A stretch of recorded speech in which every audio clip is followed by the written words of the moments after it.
नमस्कार, बहुत स्वागत है आप सभी का। आप देख रहे हैं स्पेशल रिपोर्ट। आपके साथ मैं हूं ममता तिवारी। शुरुआत करते हैं स्पेशल रिपोर्ट की। सबसे पहले बात हम पाकिस्तान की कर लेते हैं, क्योंकि पाकिस्तान में एक एयर होस्टेस की आजकल खूब चर्चा हो रही है। इस एयर होस्टेस ने कनाडा के टोरंटो शहर में एक ऐसा काम किया कि पूरा पाकिस्तान शर्मसार हो गया है। पाकिस्तान इंटरनेशनल एयरलाइंस की इस एयर होस्टेस को टोरंटो की पुलिस ने गिरफ्तार भी कर लिया है। क्या है पाकिस्तान के इस बदनाम स्टोरी का पूरा सच, इस स्पेशल रिपोर्ट में देखिए।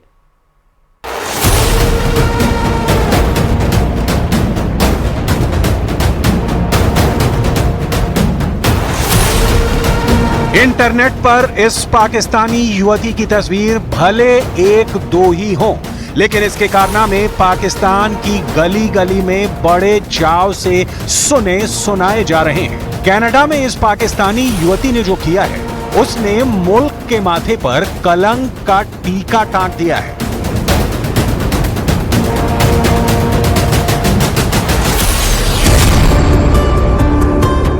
तारीख 28 मार्च 2024, फ्लाइट संख्या PK789 लाहौर के अलामा इकबाल इंटरनेशनल एयरपोर्ट से टोरंटो के पियर्सन एयरपोर्ट के लिए उड़ान भरती है। 13 घंटे 31 मिनट का टाइम निकालकर बिल्कुल सही वक्त पर टोरंटो एयरपोर्ट के रनवे पर फ्लाइट लैंड करती है। सारे केबिन क्रू सुरक्षित हैं, सारे यात्री बिल्कुल सुरक्षित। लेकिन जहां यात्री एक एक कर एयरपोर्ट से अपने गंतव्य स्थल को निकल जाते हैं, वहीं केबिन क्रू के 7 सदस्यों को टोरंटो की पुलिस गिरफ्तार कर लेती है। इसी गिरफ्तार केबिन क्रू में शामिल होती है हिना सानी।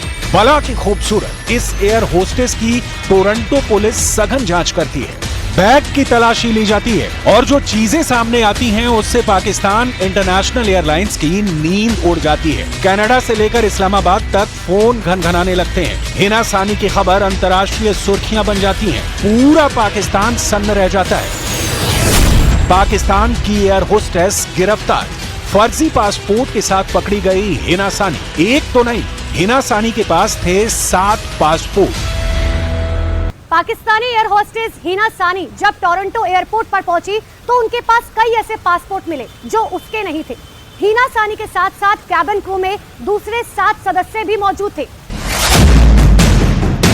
एयर होस्टेस हिना सानी के पकड़े जाने के बाद पाकिस्तान एयरलाइंस ने बयान जारी कर इसकी पुष्टि की है। PIA के प्रवक्ता ने कहा कि एयरलाइंस को इस बारे में जानकारी है और कनाडा के अधिकारियों के साथ सहयोग कर रही है। एयरलाइंस कानूनी प्रक्रिया के पालन में पूरा सहयोग कर रही है। हिना सानी पाकिस्तानी एयरलाइंस की वो एयर होस्टेस हैं जिनके कारनामे पहले से कुख्यात रहे हैं। इससे पहले भी हिना सानी पकड़ी गई थी। पाकिस्तानी मीडिया रिपोर्ट के मुताबिक हिना सानी को पहले भी कनाडा में तस्करी के आरोपों में हिरासत में लिया जा चुका है, लेकिन पाकिस्तान इंटरनेशनल एयरलाइंस ने तब हिना सानी के खिलाफ सख्त एक्शन नहीं लिया था। वैसे पाकिस्तान एयरलाइंस की किसी एयर होस्टेस का ये पहला कारनामा नहीं है। PIA की एयर होस्टेस ऐसे कारनामों के लिए कुख्यात रही है। इससे पहले फरवरी में ही PIA की एयर होस्टेस कनाडा में अचानक से गायब हो गई थी। 26 फरवरी को PIA की एयर होस्टेस मरियम रजा इस्लामाबाद से टोरंटो पहुंची थी। उसे अगले दिन कराची की वापसी की फ्लाइट पर होना था, लेकिन वो पहुंची ही नहीं। एयर होस्टेस के लापता होने की खबर पर जब उसके होटल में जांच की गई तो वहां एयर होस्टेस तो नहीं, लेकिन उसका एक नोट मिला जिस पर लिखा था, थैंक यू PIA। मरियम रजा के कनाडा में पहुंचकर गायब होने का ये पहला मामला नहीं था। इसके पहले कई पाकिस्तानी एयर होस्टेस कनाडा पहुंचकर गायब हो चुकी हैं। अक्टूबर 2022 में भी एक ऐसी PIA की फ्लाइट अटेंडेंट कनाडा पहुंचकर गायब हो गई थी। इसी तरह फ्रांस में एक पाकिस्तानी एयर होस्टेस को दुकान से चोरी करते हुए पकड़ा गया था। जौहर अखबार की खबरों के मुताबिक PIA प्रबंधन ने हिना सानी को निलंबित कर दिया और कहा कि आगे की कार्रवाई वो कनाडा की जांच के रिपोर्ट के बाद ही करेगा। हिना सानी के पास किसी और का पासपोर्ट पकड़ा जाना एक संगीन मामला है। विदेश यात्रा के दौरान किसी और का पासपोर्ट ले जाना अंतर्राष्ट्रीय कानून के खिलाफ है। पाकिस्तान इंटरनेशनल एयरलाइंस के एयर होस्टेस तस्करी समेत कई ऐसे अपराध हैं जिनके तहत विदेशों में पकड़ी गईं, लेकिन पाकिस्तान पहुंचते ही इनके गुनाहों की फाइलें बंद कर दी जाती हैं और इन्हें फिर से काम पर रख लिया जाता है। ऐसा करना पाकिस्तान इंटरनेशनल एयरलाइंस की मजबूरी है, क्योंकि आसमान में उड़ने वाले पाकिस्तान के जहाज जमीन पर कूड़े का ढेर बनते जा रहे हैं। मतलब मुल्क की आर्थिक तंगी का सीधा प्रभाव पाकिस्तान एयरलाइंस पर इस तरह का है कि मौका मिलते ही इनके कर्मचारी विदेश भाग जाते हैं। कई तो विदेश गए और फिर लौट कर नहीं आए। ना वक्त पर सैलरी देने का पैसा है, ना बुनियादी सुविधाएं हैं, ना ही भविष्य में पाकिस्तानी एयरलाइंस के अच्छे दिन आने की कोई उम्मीद दिख रही है। PIA के मुताबिक पिछले 1.5 साल में कम से कम 8 फ्लाइट अटेंडेंट काम छोड़कर चले गए हैं। उड़ान भरने के बाद कम से कम 8 फ्लाइट अटेंडेंट लापता हो गए। ये घटनाएं पिछले 10 वर्षों में देखने को मिल रही थी, लेकिन हाल में इसके ज्यादा मामले सामने आए हैं। गरीबी से जूझते और इंटरनेशनल फंड के लिए मोहताज इस देश में युवा लगातार बाहर जा रहे हैं। खुद पाकिस्तान ब्यूरो ऑफ स्टैटिस्टिक्स ने बताया कि पिछले साल भर में 8 लाख लोगों ने देश छोड़ दिया है। लेकिन ये वो डेटा है जो रिकॉर्ड में है।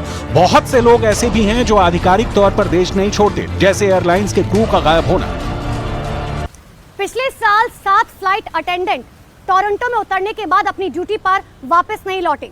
इसमें महिलाएं और पुरुष दोनों शामिल हैं, लेकिन वो वहां जाकर किडनैप नहीं हो रहे, बल्कि शरण ले रहे हैं। खास बात यह है कि पाकिस्तान इसे अपने देश की समस्या नहीं समझता, बल्कि कनाडा की असाइलम नीति को इस चीज के लिए जिम्मेदार ठहरा रहा है। पाकिस्तान में अक्टूबर 2022 के बाद से देश के बाहर शरण लेने वाले लोगों की संख्या में काफी वृद्धि देखी गई है। इसका कारण किसी से छुपा नहीं है। पाकिस्तान की माली हालत को देखते हुए मुल्क के सुविधा संपन्न लोग देश छोड़कर जा रहे हैं। शहबाज शरीफ सरकार की नीतियां, आर्मी का देश पर हुकूमत थोप देने का सिलसिला और सबसे ऊपर देश की आर्थिक हालत। पाकिस्तान पहले दीवार दर दीवार रह रहा था, अब ईंट दर ईंट बिखर रहा है। तो जिनके पास संसाधन है वो विदेश का रुख कर रहे हैं। हालांकि हिना सानी का मामला पहली नजर में देश छोड़ने के इरादे से ही उठाया गया कदम दिखता है, लेकिन हिना सानी की हिस्ट्री जो कहती है वो ये कि पाकिस्तान इंटरनेशनल एयरलाइंस की कई दूसरी एयर होस्टेस की तरह हिना सानी के इरादे भी कुछ और।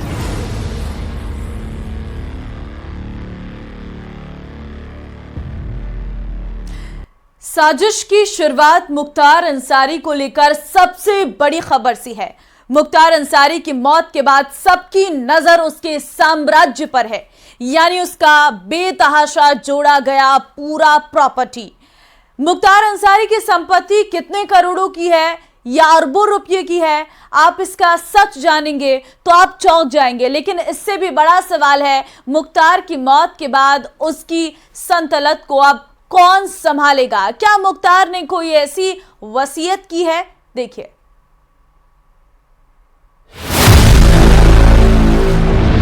मुख्तार अंसारी की हार्ट अटैक, दिल का दौरा पड़ने की वजह से मौत हो गई है। संदेह के घेरे में तो है ही स्वाभाविक मौत नहीं, संयोजित हत्या। मुख्तार अंसारी की मौत को सीधे सीधे हत्या बताया है, इसकी जांच की मांग अब मुख्तार अंसारी के बेटे के जरिए की जा रही है। मुख्तार अंसारी के शव की पोस्टमार्टम रिपोर्ट में मुख्तार की मौत हृदय गति रुकने से ही हुई है। मुख्तार को दफन कर दिया गया। बड़े मजमे, बड़े जमघट, बड़े जुलूस के साथ निकला मुख्तार का जनाजा। मुख्तार का अंत हो गया, लेकिन क्या उसकी सल्तनत का भी अंत हो चुका है?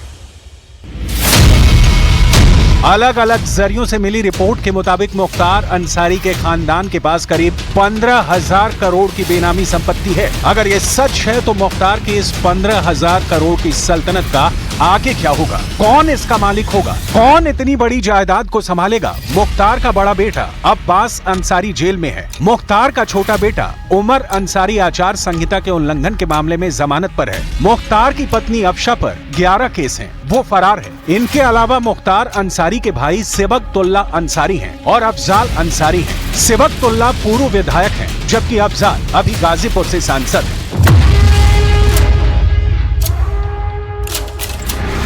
इन तीनों सीटों में पूर्वांचल के माफिया मुख्तार अंसारी की पूरी कहानी सिमटी हुई है। ये वही मुख्तार अंसारी था जो 400 गाड़ियों के काफिले पर चलता था, लेकिन जब अंत हुआ तो गाजीपुर में 4 कंधों पर कब्रिस्तान पहुंचा। मुख्तार का खौफ, रुतबा और दबंगई उसके साथ कब्र में दफन हो गई। लगातार 26 साल तक पूर्वांचल में गदर मचाने वाले मुख्तार अंसारी पर वैसे तो 61 से ज्यादा आपराधिक मामले थे और इसी वजह से वो साल 2005 से मरते दम तक जेल में कैद रहा। ये वही मुख्तार अंसारी था जिसकी मूंछों का ताव देखकर शासन और प्रशासन में मौजूद अधिकारियों के पसीने छूट जाते थे। आज उसकी मैयत पर जब बेटा उमर अंसारी पहुंचा तो उसकी मूंछों को वैसे ही ताव देने लगा।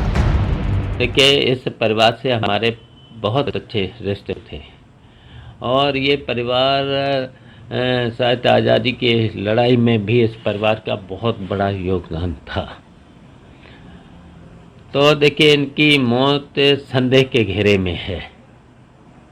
तो देखिए, न्यायालय को इसमें स्वयं रुचि लेना चाहिए। अगर जेल में किसी की मृत्यु होती है तो उसकी जिम्मेदारी प्रशासनिक अधिकारी, जेल से लेकर के सरकार से लेकर सबकी जिम्मेदारी है। वो कोई दयालु सज्जन नहीं थे, वो एक डॉन माफिया का टैग था। ऐसी बहुत सारी घटनाएं जो कईयों की हत्या से लेकर उग्राही तक से लेकर बहुत गंभीर मामलों में उनको जेल हुई थी और जेल में उनकी मृत्यु हुई है हार्ट अटैक से, मेडिकल रिपोर्ट कहती है। किसी ने न्यायिक जांच मांगी तो उसमें न्यायिक जांच मिलने में भी कोई गुनाह नहीं है, वो भी हो जाए, लेकिन सच्चाई ये है एक डॉन और माफिया युग का अंत हुआ है। मुख्तार अंसारी और उसके रिश्तेदारों की 15,000 करोड़ की प्रॉपर्टी अलग अलग रिपोर्ट से बताई जाती है, लेकिन कागज पर मुख्तार अंसारी के पास क्या था वो देखिए।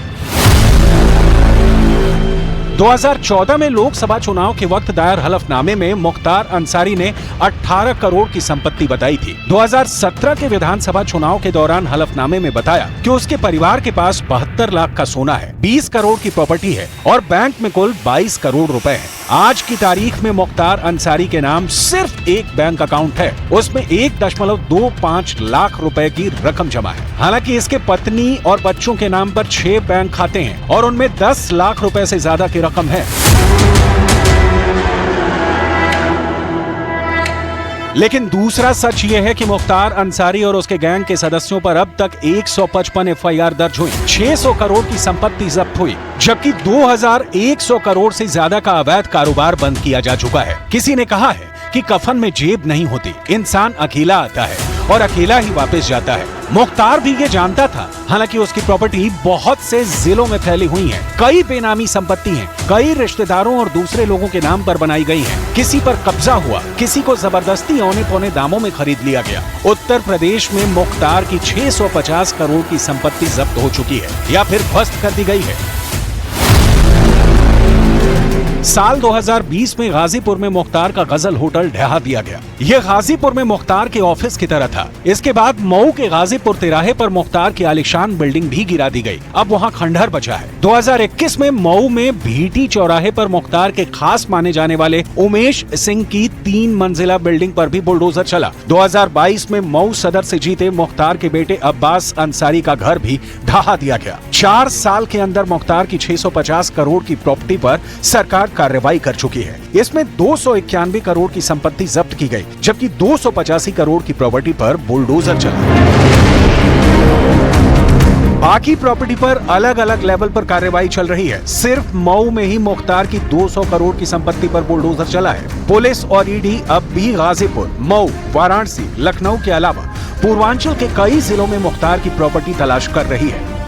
अभी 2 दिन पहले गाजीपुर के लोकसभा के member of parliament Afzal Ansari साहब को मुख्तार अंसारी ने बताया था कि उनकी किसी भी वक्त हत्या हो सकती है, क्योंकि उनको कुछ अहम मामलों में पेशी होना है जिसमें कुछ लोग मुल्जिम साबित होने हैं। हम मांग करेंगे कि इस पूरे प्रकरण की एक निष्पक्ष तरीके से जांच कराया जाना चाहिए कि आखिर उनकी सेहत के मामले में उनकी जो ये मौत हुई है उसका सच क्या है। बाबा की आशीर्वाद है। जय आज मैं हमेशा बाबा के दरबार में न्याय के लिए करती थी, आज न्याय मिला है हमको। आज होली का क्या बड़ा दिन था और बहुत दर्शन करने रही है। और देखिए, होली के त्योहार हम लोग इस घटना के बाद नहीं मना पाते थे। आज हमको लगा कि नहीं, हमारे लिए आज का दिन होली का ही दिन है।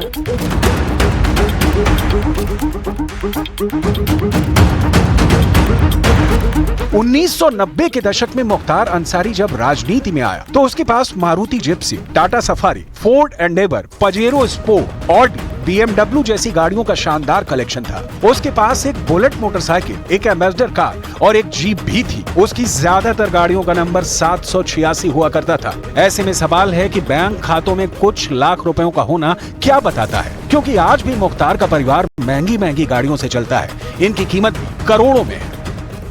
उत्तर प्रदेश में लगातार कस्टडी डेथ बढ़ती चली जा रही है। ये चिंता की बात है। सजा देना, न्याय करना ये न्यायपालिका का काम होता है। मुख्तार अंसारी की फैमिली लगातार कह रही थी कि जहर दिया जा रहा है, जहर दिया गया है, उन्हें शंका हो रही थी, तो इस पे उसी समय कार्रवाई करनी चाहिए थी। आखिर उस पर कार्रवाई क्यों नहीं हुई, ये एक सवाल उठता है। दूसरा सवाल उठता है कि कोई भी अगर न्यायिक हिरासत में है तो उसको सुरक्षित रखने की जिम्मेदारी भी सरकार की होती है, क्योंकि सजा तो और न्याय तो न्यायपालिका देगा। उसकी स्थिति बहुत अच्छी नहीं रही है। ऐसी स्थिति में इस प्रकार का आरोप लगाना कि उसे जहर दे दिया गया है या उसे मार दिया गया है, मैं समझता हूं कि ये सर्वथा निर्मूल है और इसे खंडन किया जाना चाहिए। मुख्तार अंसारी एक क्रिमिनल था, एक डॉन था, एक माफिया था और उसकी मौत पर कोई बहुत ज्यादा विचार नहीं करने की आवश्यकता है। उसकी एक नेचुरल मौत हुई होगी। मुख्तार अंसारी की मौत हार्ट अटैक से हुई, ये पोस्टमार्टम रिपोर्ट में बताया गया है। जब जनाजा काली बारा कब्रिस्तान पहुंचा तो वहां भारी सुरक्षा लगाई गई थी। धारा 144 भी लगी थी और इस दौरान मुख्तार अंसारी के भाई अफजाल अंसारी और प्रशासनिक अधिकारियों के बीच बहस शुरू हो गई। फातिहा हो चुका है, क्योंकि भीड़ भाड़ बहुत ज्यादा थी। ओवर क्राउड हो जाने की वजह से कुछ मुश्किलें आई, लेकिन धीरे धीरे सब कुछ खैरियत से हो गया। जो समर्थक आए थे उनको क्या अपील करेंगे? कुछ नहीं, वो सब मट्टी आज दे लें, कल दे लें, जब चाहे आके फातिहा पढ़ लें। मजार पे मट्टी डालने और फातिहा पढ़ने से कौन सी रोक है, लेकिन एक बार एक साथ जाके हुल्लड़बाजी ये मुनासिब नहीं है। समर्थकों से क्या अपील करेंगे? जो उनके जो आए थे काफी बड़ी संख्या में, उनसे क्या अपील करते हैं? किस तरह की अपील करते हैं? शांति व्यवस्था बनाकर रखें और जिन लोगों ने हुड़दंग करने का प्रयास किया है सभी की वीडियोग्राफी हुई है। ऐसे लोगों को चिन्हित किया जाएगा जिनके द्वारा आचार संहिता का उल्लंघन करके किसी तरह की नारेबाजी की गई है, उनके विरुद्ध कार्रवाई की जाएगी। बाकी सब शांतिपूर्ण हो गया।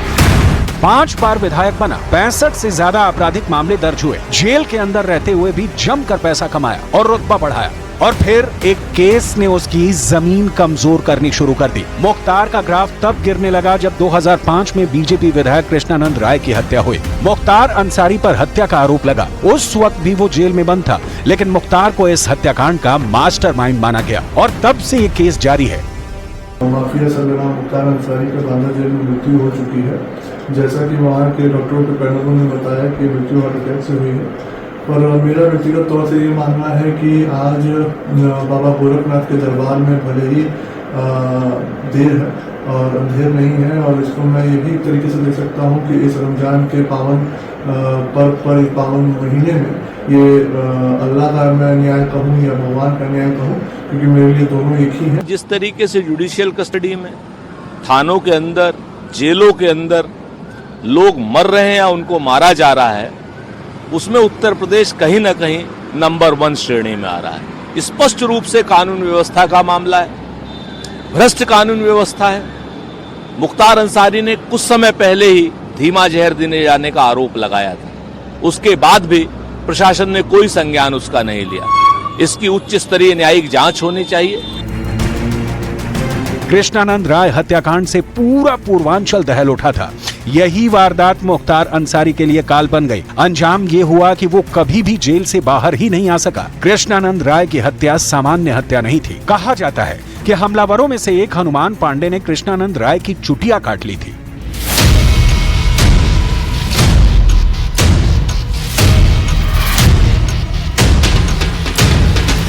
80 के दशक से दबंगई की शुरुआत करने वाले मुख्तार अंसारी ने 90 के दशक में अपनी धमक ऐसी दिखाई कि वो पूर्वांचल की राजनीति को नचाने लगा। लेकिन अगले 2 दशकों में उसकी सल्तनत धीरे धीरे कमजोर होने लगी। सवाल है कि अगर मुख्तार का राज 15,000 करोड़ का है तो उसका अगला वारिस कौन होगा? दूसरा सवाल ये कि क्या मुख्तार के अंत के बाद उसकी क्राइम कुंडली का विस्तार होगा, क्योंकि अरबों की बेनामी संपत्ति संभालने वाला कोई तो होगा, या फिर मुख्तार अंसारी की मौत के बाद सब कुछ खत्म हो जाएगा?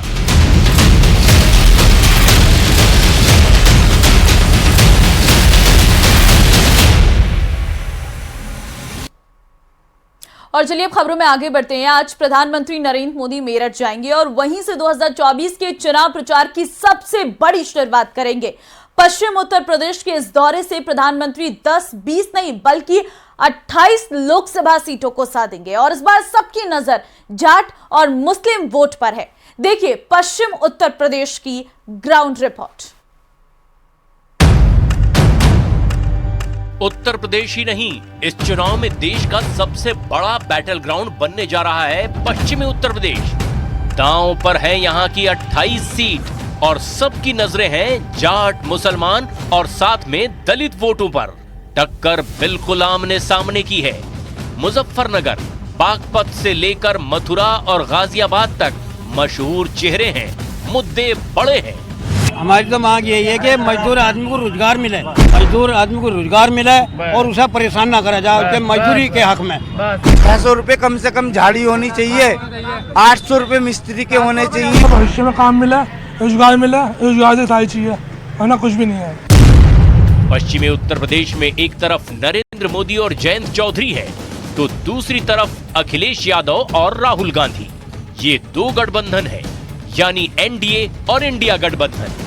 इन दोनों अलायंस के बीच सबसे बड़ा मुकाबला बताया जा रहा है। पहले 2 चरणों में ही यहाँ की 28 सीटों में से 16 पर वोटिंग होनी है। जिस गठबंधन की यहाँ शुरुआत धमाकेदार रहेगी, उसकी धार उत्तर प्रदेश की सभी 80 सीटों पर देखने को मिलेगी। पश्चिमी उत्तर प्रदेश की नब्ज टटोलने के लिए ग्राउंड रिपोर्ट की जरूरत है और मेरठ से बेहतर कौन सा शहर हो सकता है जो पूरे पश्चिमी उत्तर प्रदेश का मूड बता सके। प्रधानमंत्री नरेंद्र मोदी भी 31 मार्च से चुनाव प्रचार का आगाज मेरठ से ही करने जा रहे हैं। मेरठ राजनीतिक संदेश के हिसाब से अहम सीट मानी जाती है। 2 दशकों से मेरठ बीजेपी का गढ़ बना हुआ है। पश्चिमी उत्तर प्रदेश की राजनीति का प्रमुख केंद्र मेरठ। 2014 में और 2019 में बीजेपी ने अपने चुनाव प्रचार अभियान की शुरुआत यहीं से की थी। पीएम मोदी ने यहीं पर अपनी जनसभा की थी, जिसके बाद बीजेपी को चुनाव दर चुनाव यानी कि 2014 और 2019 में ऐतिहासिक सफलता मिलती गई है और मेरठ से ही जो नीति, जो चुनावी जो एजेंडा तय होता है, वह पूरे पश्चिमी उत्तर प्रदेश की 1 दर्जन से भी ज्यादा सीट यहाँ का चुनाव प्रचार अभियान प्रभावित करता है। मेरठ से दिल्ली क्या मैसेज जा रहा है, मेरठ से पूरे यूपी और देश में क्या संदेश जा रहा है, बीजेपी इस बात पर जोर देना चाहती है। यही वजह है कि 2014 और 2019 के लोकसभा चुनाव की तरह ही 2024 के कैंपेन की शुरुआत पश्चिमी यूपी और खास तौर पर मेरठ में प्रधानमंत्री नरेंद्र मोदी की रैली से की जा रही है।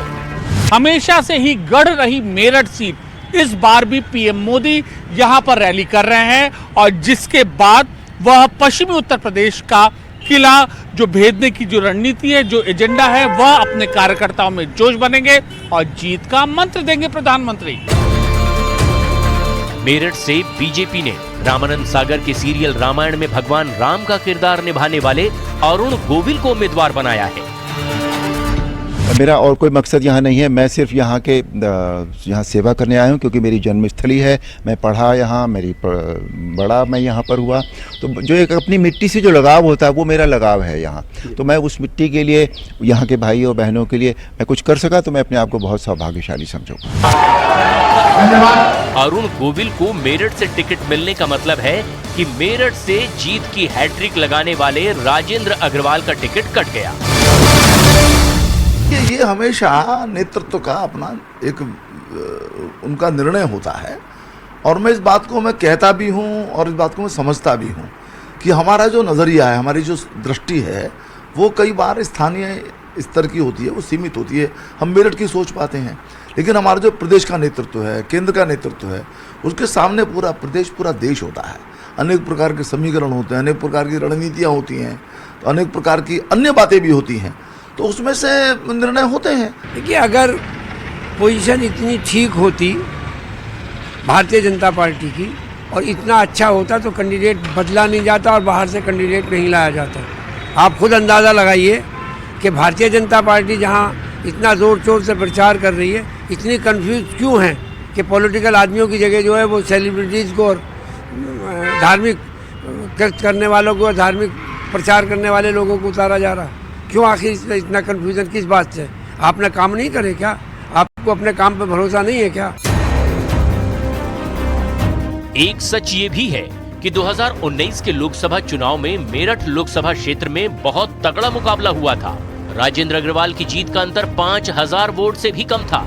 अब उनकी जगह टीवी वाले राम अरुण गोविल को मेरठ का टिकट मिला और बीजेपी ने प्रचार की पिच भी राम मंदिर के इर्द गिर्द मजबूत कर ली है। पश्चिमी उत्तर प्रदेश के दौरे पर मुख्यमंत्री योगी आदित्यनाथ भी राम का जिक्र कर रहे हैं। होली के गाने सुनते थे, होली खेले रघुवीरा अवध में, ये गाना तो हम सुनते बहुत थे, लेकिन अवध में जब जाते थे तो रघुवीर के दर्शन होते ही नहीं थे। और चलिए स्पेशल रिपोर्ट में फिलहाल के लिए बस इतना ही। बाकी अन्य खबरों के लिए